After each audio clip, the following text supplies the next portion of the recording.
I was so enamored with the idea of the Love Bug. That cute little car could do so many different things. Disney has always been known for its animation, the way it's able to bring animated characters to life. Well, they did that with Herbie. Herbie had all the qualities of a great hero. He was sympathetic, he was loyal. He's perfect because he's cute. It's a little 40-horsepower tin can. I loved that car. It was like a friend. He had tenacity, he had heart. More than anything else, the show had heart. Just a good, wholesome picture. It's pure Disney magic.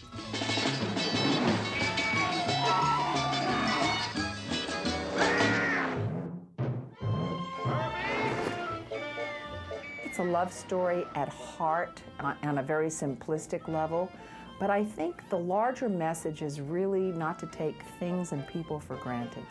It's really kind of a large message when you think about it. The only reference that Walt ever made to the Love Bug, I had brought him a script, and it was a story of the first sports car ever brought to America. I had an option on it, and I said, this would be good for us to make. And he said, Dean, I read it, and he said, I've got a better car story for you. Love Bugs were released in '69, but begun in about the time Walt was very, very sick and dying. I always connect that movie with that because what happened here when Walt died, for a period of time, there was a sort of a committee formed that was going to sort of supervise the film business.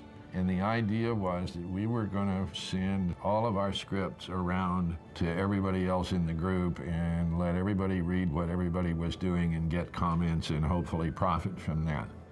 And during that time, I remember getting a script for The Love Bug from Bill Walsh, who was also the writer, and reading it and writing him a very long note about it, about the nature of fantasy. So I always felt sort of a personal pride, you know, in having contributed to it because I thought it was just a charming, delightful film.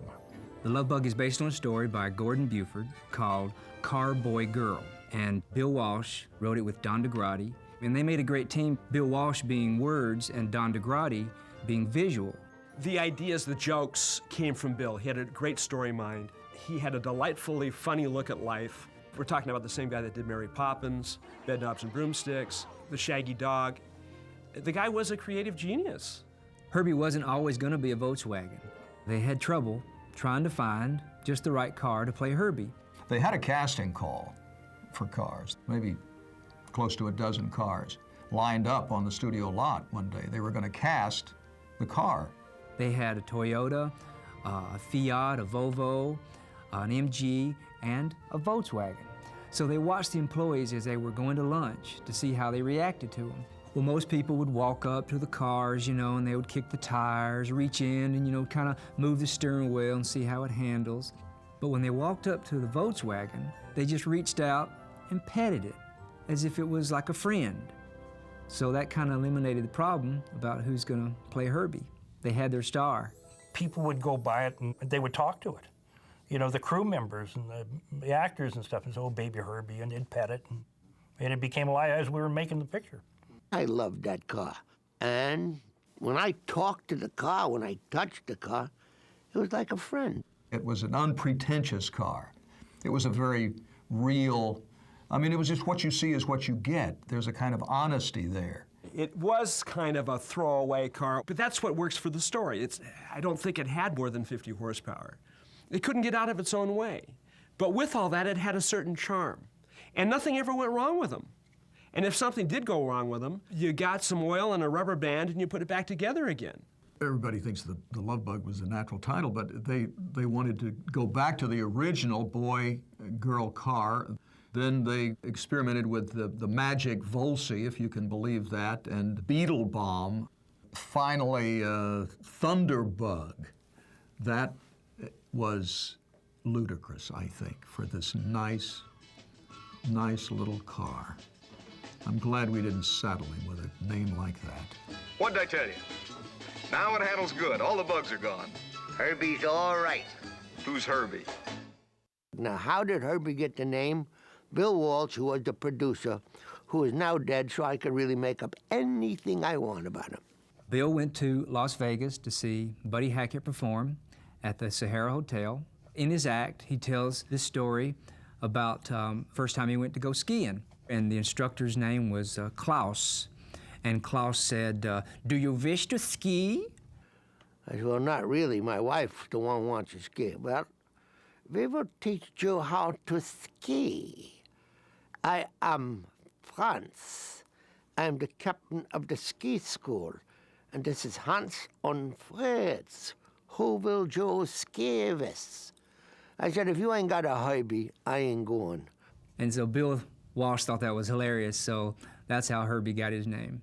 Herbie the Love Bug was he was a beige kind of car, and he had a number 53.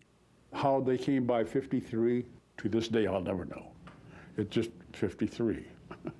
Well, Bill Walsh said that while he was developing Herbie, that he saw a lot of 53s on TV. Plus, he was a baseball fan. The pitcher for the Los Angeles Dodgers was Don Drysdale, and that was his number, which is number 53. So that's how Herbie got his number.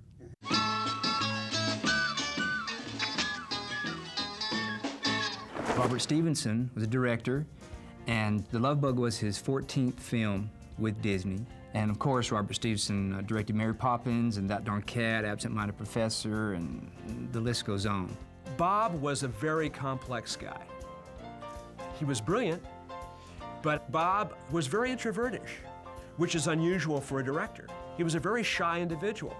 Robert Stevenson brought great attention to detail. Literally, frame by frame by frame, The Love Bug was storyboarded. He storyboarded everything with hundreds and hundreds of little pictures, giving every setup, every point of view of the camera, every detail accounted for, plus the fact that you have 3 different crews and all of this material has to come together and be seamlessly edited and make sense. And so improvisation was not a big part of this particular picture. If I were to criticize him, and I liked him very much, he got so involved with storyboarding, it became just a little too mechanical for me. I like to feel like I could move around a little bit. I always remember, when we do a take, he'd say, all right, he said, Dean, give me another one exactly like that. And I'd say, Robert, if you want one exactly like that, why don't you print this one? And he'd say, no, just one more, just like that, just like that. And it always amused me because he didn't want to say, you tripped up on something, or gee, we had a very bad camera, whatever it was. He wouldn't mention the problem. He'd just say, we want another one exactly like that. Dean Jones had been sort of a favorite of Walt's. Talk about wonderful, dependable actors that really added a dimension to the written word.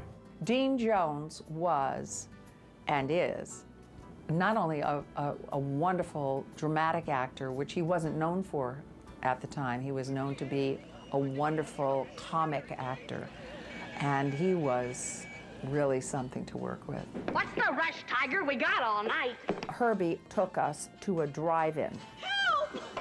Can you help me, please? When people look at the scene real close or maybe want to play it back, they will notice that the hippie with the beard and glasses in the car next to us is really Dean Jones in makeup. Help! I'm a prisoner! I can't get out! We all prisoners, Chicky baby. We all locked in. Well, I doubt that very many people know that I played the hippie. I told Bill Walsh, I said, I'd like to play that hippie. And he said, well, you can't do that. You don't look. I said, okay. So Bob Schiffer, in charge of makeup at that time for Disney, put some appliances and beard and everything, and I walked right up and stood next to Bill Walsh. I don't know what I was something mumbling about something, and he looks over and he's kind of shocked because he'd never seen anything like that before, and everybody is looking at me and nobody is recognizing me, and I said, well, Mr. Walsh, I said, I'd like to play the hippie. And then he realized, and he said, I think you could do it. So I got the role. A couple of weirdos, Guinevere. I remember my introduction. Those great legs. There was a sign. I was standing behind the sign, and actually, I think I did shoot it. Maybe that was day one. That might have been day one of shooting. And I've always had good legs. Carol Bennett was very attractive to me in those days because being that it was 1969 and this was a woman who really had her own mind, she held a job and she spoke out and she was bright, she was intuitive, and she was into cars. She was unlike the female that you would see in traditional films at that time. I wasn't thrilled with the helmet because it didn't do anything for my eyes. There's no question in my mind that Michelle Lee is one of the most talented actresses in the country and underrated actress. They gave me several helmets. Let's say, pick the helmet that you really like. And I said to them, I don't like any of the helmets because it makes me look like I'm wearing a helmet. In a scene with Michelle, there was always energy. There was always that life. I mean, you could look into her eyes and get something back that would energize and animate you for the scene. You know, your helmet down to here, right?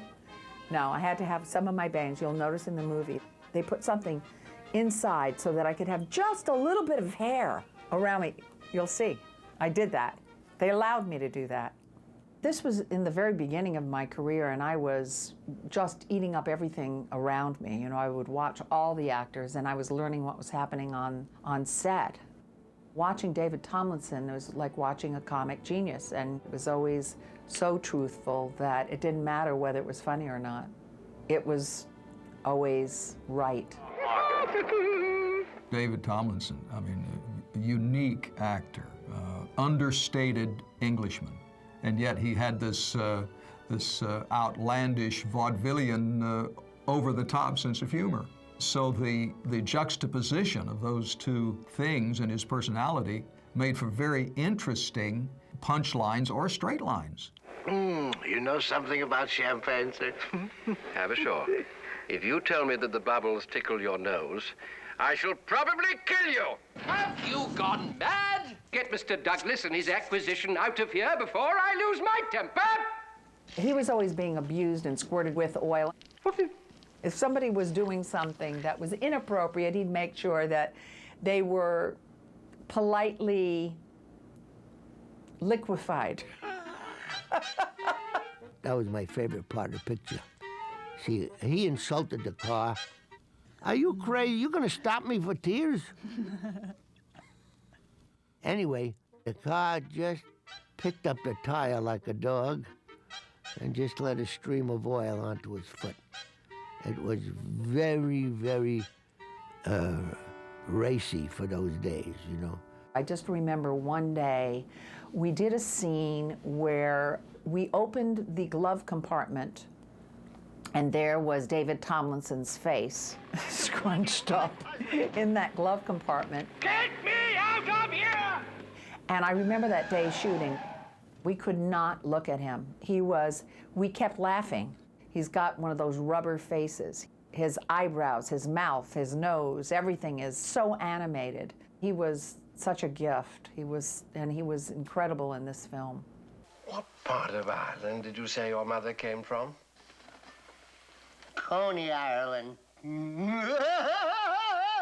Buddy Hackett was completely out of the blue, and I think, one of the great choices. He was outlandish all of the time. Just incredibly silly things that we would do that were funny. Buddy Hackett had this unbridled energy and a mind that wouldn't stop. You don't let Buddy Hackett improv. He does it whether you like it or not. It's kind of like Robin Williams, you know? It's like when you've got that mind that's so out there and you can't really stop it. It's part of the process. It's not that he wouldn't do, he would do what was written. It's just that he had this joyous, wonderful look at life and the way he would entertain, and he'd love to make people laugh. I mean, that was part of what Buddy Hackett did and does. And so we would have many, many laughs with him on the set.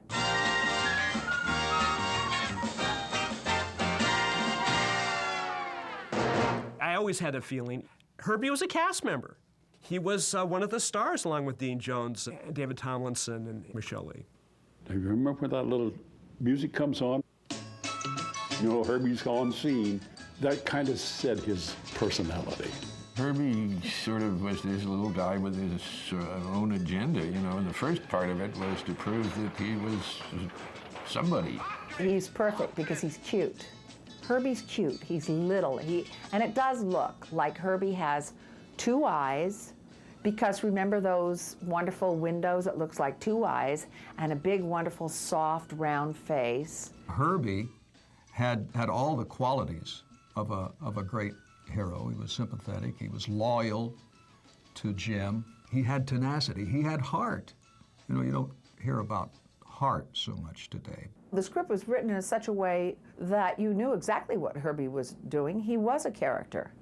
He was a character. Herbie was very frightened as he approached the freeway from the ramp. Herbie looked up at all the big cars and the huge trucks before him whizzing by and was very afraid to approach. He was very shy. And as a parent would tell his child, you have to look both ways. Herbie was in that moment. And Herbie was described so in the script, in the stage direction, as being so. What's the matter? You from LA or something? Herbie, to me, is like a child.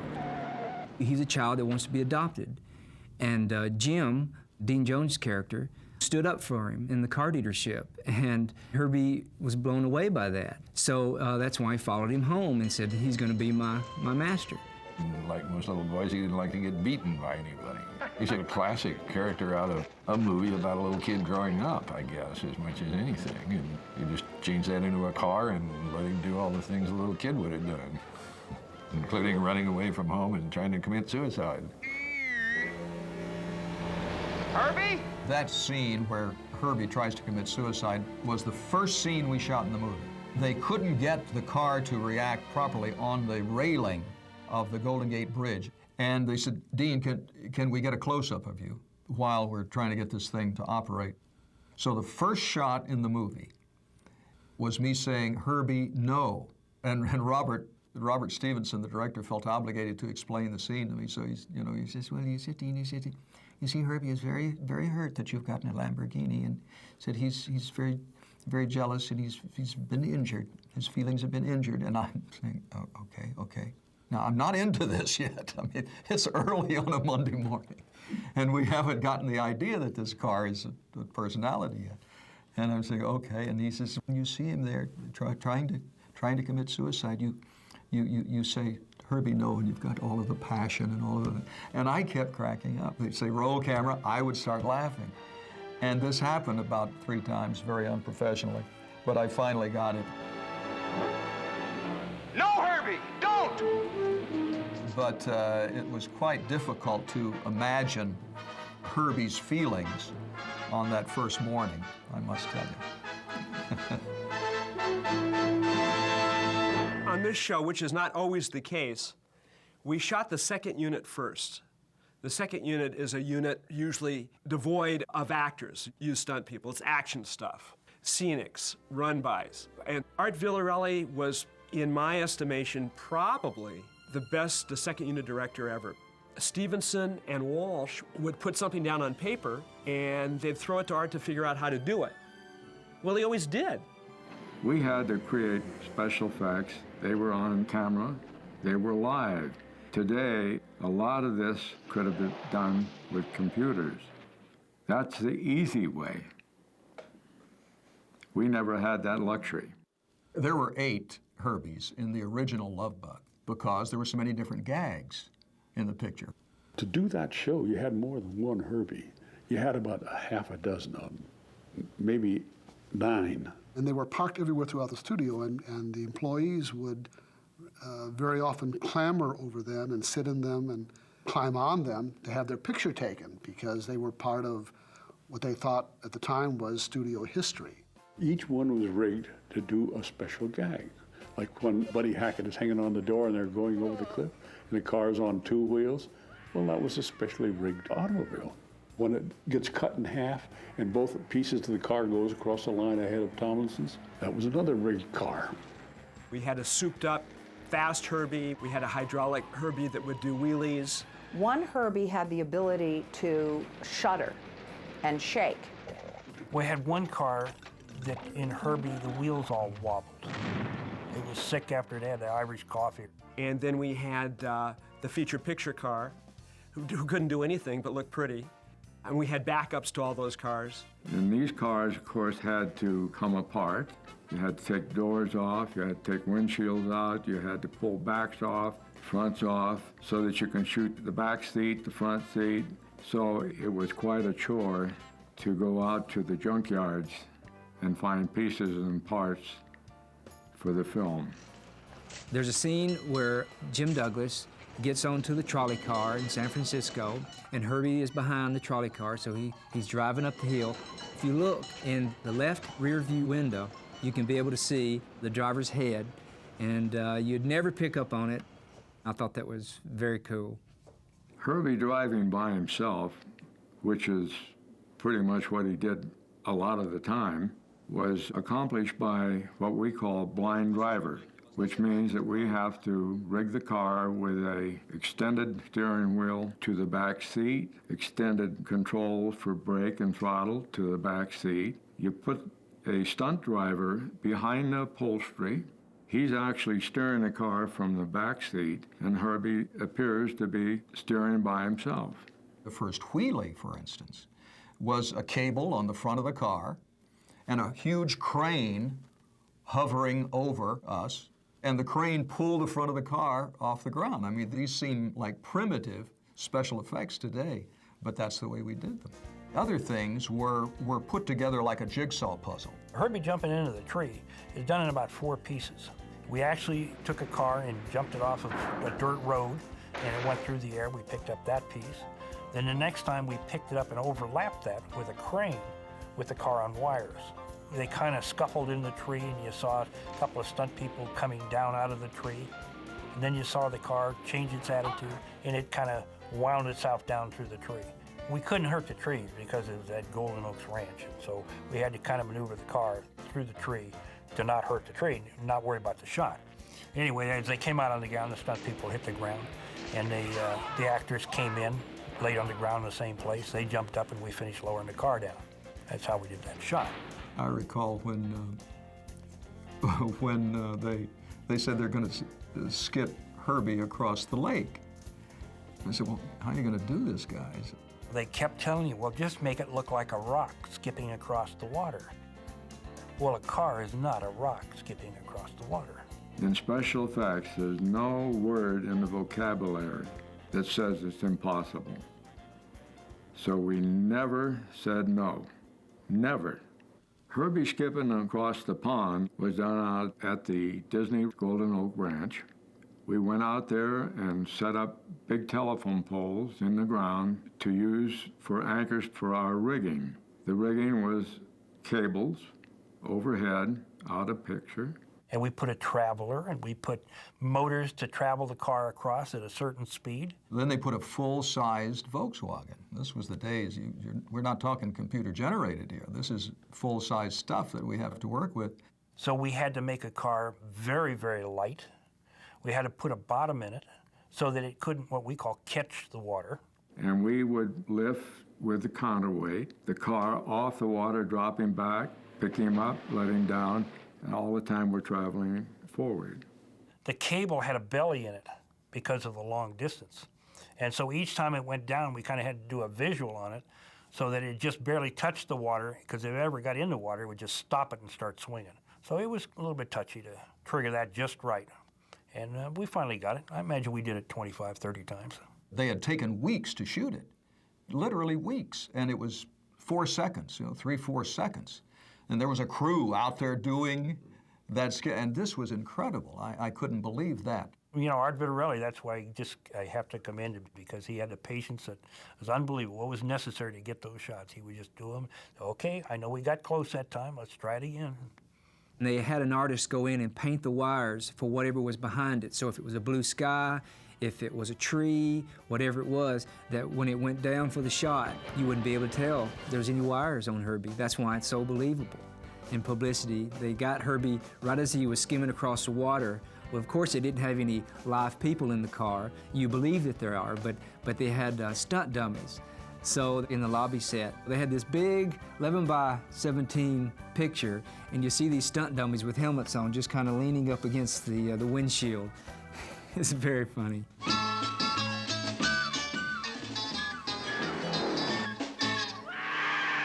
Herbie running on 3 wheels was quite a little trick, but it was done by mounting a big hydraulic cylinder within the car out of frame. And on cue, we could start to elevate that leg, or drop it, I should say, with a hydraulic control and lift the car right up. And we had balanced out the car, and we could actually go down the road with it driving on 2 wheels. We have to lock off the brake on one side so that you don't lose the drive of the rear end. There was a mistake that the second unit team forgot to include on Herbie. And it took me years to even notice this. The door that Tennessee is setting on to balance Herbie is missing the 53 racing number. That image was used in the lobby card set. It was used on the front cover of books, video, front cover of the Laserdisc. Sure enough, the 53 is missing. The missing 53.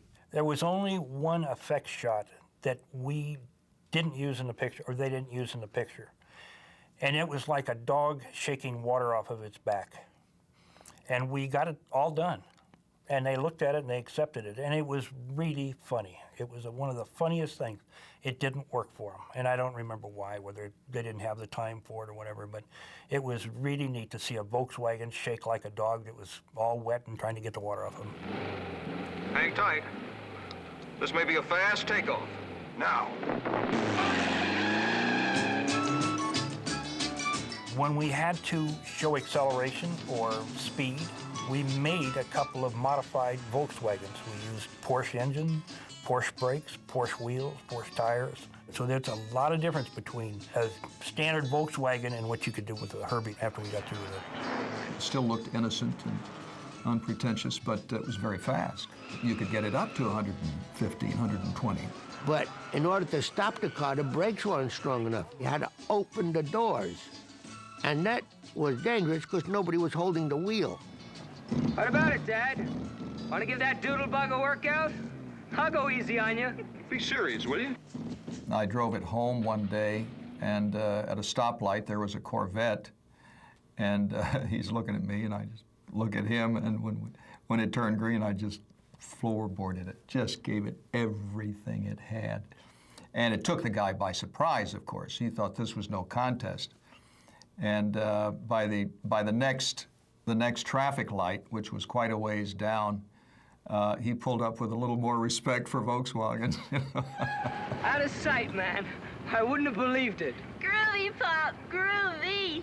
To make Herbie look like he was going fast, we also would put dust or leaves on the road, and as the car would go through it, it gave the illusion of speed. Each morning early, I would come in and help Max Balchowski, the stunt driver who drove that. He's dead now, too, so I could tell you anything you want about Max. Anyway, we'd come in early in the morning and put a brand new clutch in. Every day it had a new clutch that we were going to race the car. Because if you burn the clutch, then you got 132 people standing around doing nothing while you got to change it. Most of the big effects that you see were done with stunt people in stunt vehicles and on racetracks. We were actually at Riverside, actually in the race. It was very funny how that was accomplished because Herbie was allowed to start in an actual race. And these were race cars. I mean, they went so far away from this Volkswagen. But the Volkswagen was so far back, whenever we get a shot of him, looks like he was in the front. He didn't realize that these guys were coming around. They were about to lap him. A good part of the shots were very dangerous because you are working at speeds. You are working amongst other cars. They're not all stunt people that were driving those cars. A lot of them are the drivers of those cars, and they're race car drivers. So they don't know when to move and which way to move all the time, and so there was a lot of danger in this. The #1 stunt driver on the show was a very famous guy by the name of Kerry Lofton. He doubled Dean in any of the fast car stuff, the weaving in and out, all the stuff up in the mountains, the bouncing across country, the skip over the lake. Kerry did all of it, and he was the best. At one point, we had Max Balchowski hanging out on the door with the door open, going over the edge of the cliff, and Kerry Lofton driving. Those shots, probably the most dangerous shots in the show, because we shot that sequence up in Angeles Crest. And our stunt people were actually riding on the edge of that cliff in a very unstable car, and they're going quite fast. That was pretty dicey stuff we did up there. The stunt people really earned their pay. We talked to Art Vitarelli and said, we got to put some limitations on some of the requests, some of these storyboards that you have. We just can't do this and do it safely or repeat it.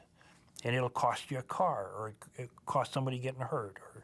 And then we'd go back to kind of the drawing board, and they'd compromise a little bit. And we'd get as close as we could as to what they wanted. And again, we'd go back to Mr. Stevens with the film, and he would either yay or nay. And that's kind of what we had to do. Coming down the mountain, a big bear, and the mountain is covered with pine needles. You can't hardly walk down it. At the end of that hill was a drop-off down to the road of 40, 50 feet. Kerry said, you know, I never do anything that I can't do twice. And he would come down the hill and come back up again and have a smile on his face. He said, well, we got that one. Kerry Lofton is one of the funniest men that ever walked the face of this earth, and probably one of the most talented. He had a tremendous sense of humor.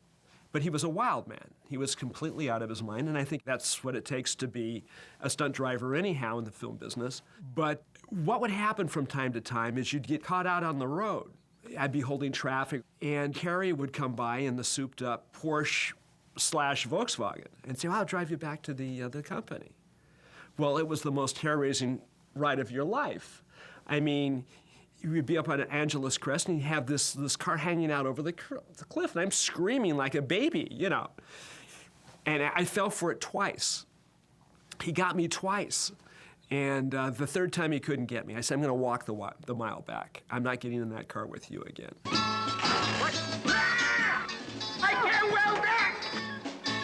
In the picture, Herbie had to do so many different things. As you know, split apart at the end. What had to happen to make this all be possible, we had to split the car to begin with in two halves. We then connected the two halves with a long tube. We were able to slide those two apart, which showed the car coming apart. And so we were able to pull the front end away from the back end. And we had kind of a parallelogram steering in it. We could actually make the car go way to one side and back to the other side. Of course, later on, the thing split in two totally. So you had two different mechanisms. We put a motor in the front half, and we put a rear wheel under that tower, and we put another wheel under the rear half at the front of the tower. Driving the back half of the Volkswagen, I would say, is probably a little bit scary. You're looking right at the ground, and you know there's nothing in front of you that's protecting you. And you're going along at a fair clip, which is probably 40 miles an hour. And so you do think about that. And we put a hydraulic steering in it, which is very quick, because you had to have your hands up on the roll bar like you were hanging on. And so you had to have the steering from up there.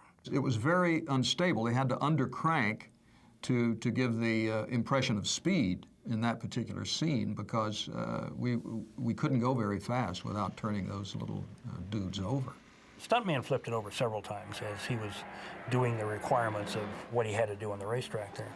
Art Vitarelli was saying you have to go 5 miles an hour faster because the sync between the cars, the race cars, and the half of the Volkswagen was too close. They had to go 5 miles an hour faster so he could make it look like he's really going through the pack.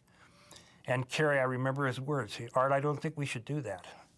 And Art says, I just got to have that. And so the next thing was Kerry was upside down in the rear half, and we all ran over to him, and that was my responsibility, was the safety end of it, and to get him out, and if he was hurt, and whatever we needed to do. So we ran over to him, and Kerry's upside down, and kind of red, and he looked at Art and said, Art, I don't think we can go 5 miles an hour faster. No more shortcuts like that last one, Jim. Oh, this won't be anything like that last one. I think that the most surprising part of the visual effects was the mat work. That whole sequence where Herbie was running away to kill himself. I mean, it looks so real.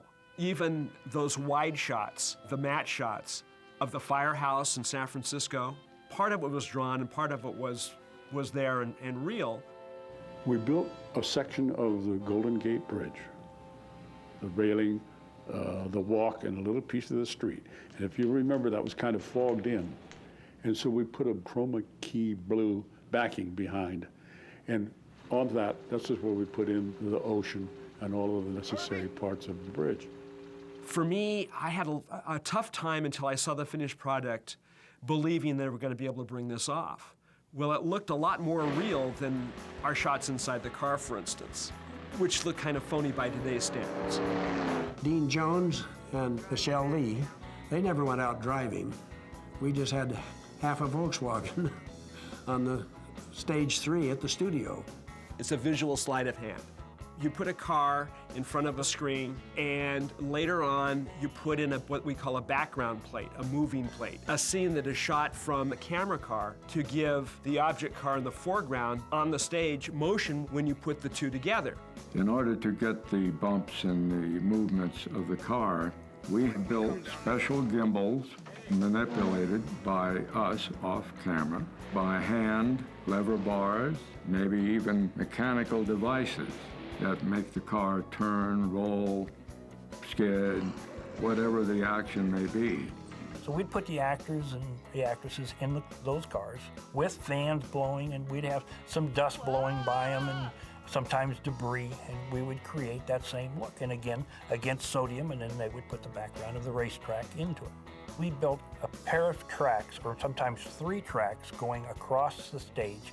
We would put each one of the race cars on top of this chassis that we built, and we could actually make the cars go back and forth, and then one would turn or curve or spin out, and we could actually control each of those cars on the stage.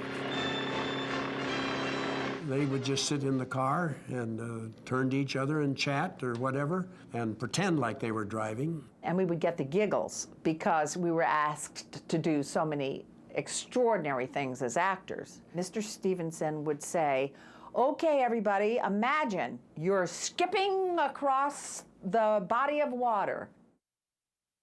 Some of my other direction was, "Michelle, look to the right. What you see is," fill in the blank. Jim, that's water. "Michelle, could you keep your head up? Okay, now look surprised. Okay, now look scared. Now look amazed." Because everything was the imagination. So much of it was the imagination. People would tell us what we were seeing, and we never saw it.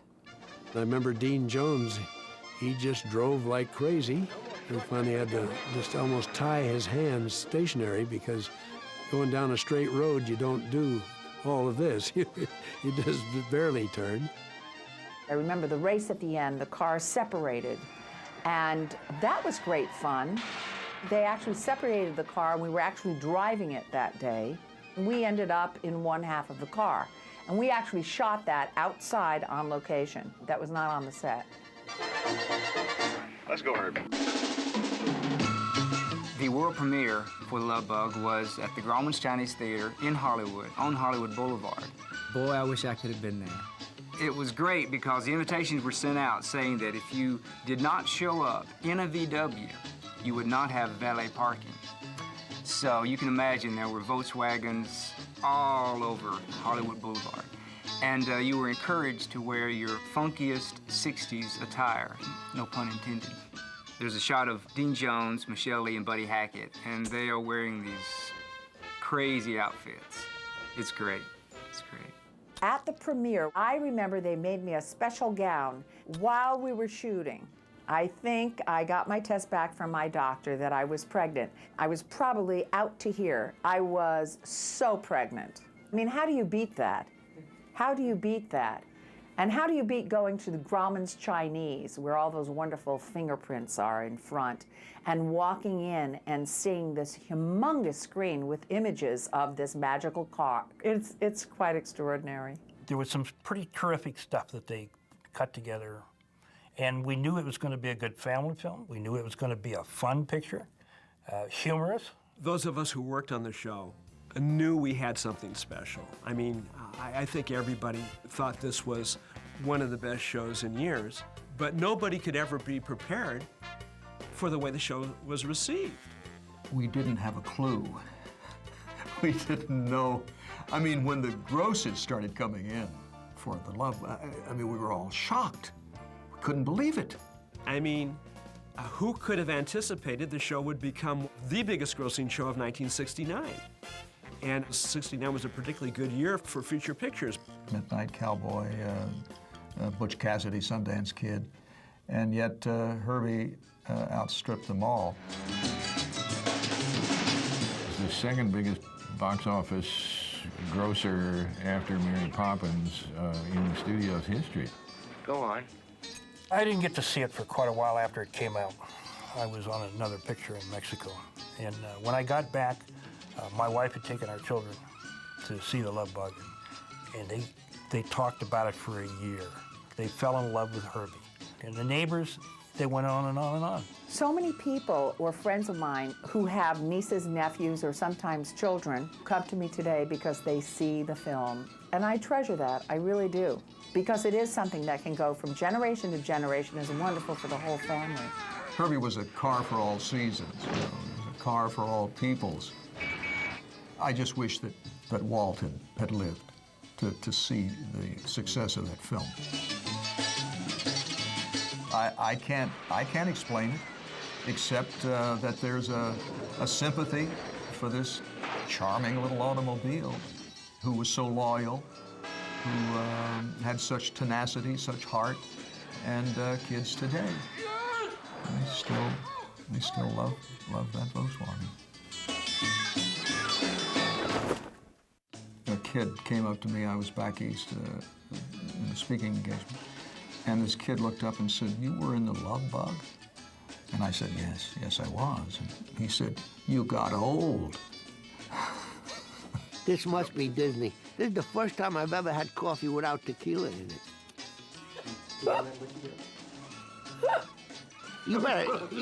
Will you stop that? Now, I know you're a terrific makeup person, but you don't have to have a whole career on my face. That's my imitation of Herbie in the drunk scene. This isn't scripted. You can't pick up where you were and do it again.